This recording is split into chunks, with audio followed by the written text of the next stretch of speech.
The world looked on in horror on July 31st when reports emerged about a 1.5-year-old Palestinian infant who was burned to death by Israeli settlers. Now Jeffrey Feltman, the UN Undersecretary for Political Affairs, in a report to the Security Council, has briefed member states on the details of the tragedy. Feltman, in his report, warned against the sharp rise in violence by Israeli settlers against the Palestinians.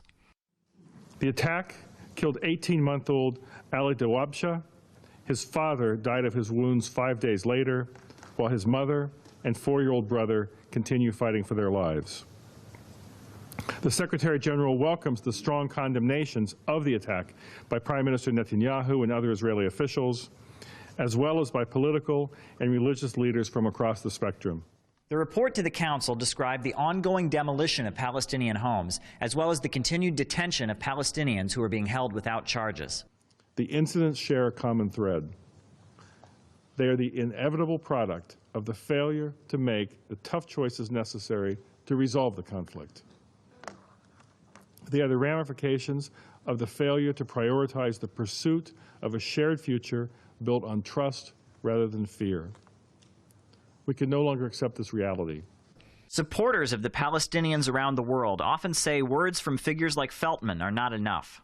What the United Nations must do is not only criticize Israel, but take action to stop the genocide that they're committing against the people of Gaza. A few hours after Feltman's report, news surfaced that hunger-striking prisoner Mohammed Allen was finally being released after the Israeli Supreme Court rescinded his arrest warrant. Analysts say justice is still far from being served.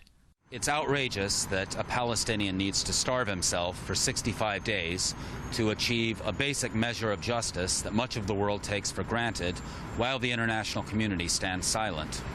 Feltman, in his report, warned that the situation in the occupied West Bank threatens to further destabilize an already tense environment. He also called for every effort necessary to calm the situation. And this came after a wave of protests around the world demanding action by the international community to secure the rights of the Palestinians. Caleb Maupin, Press TV, New York.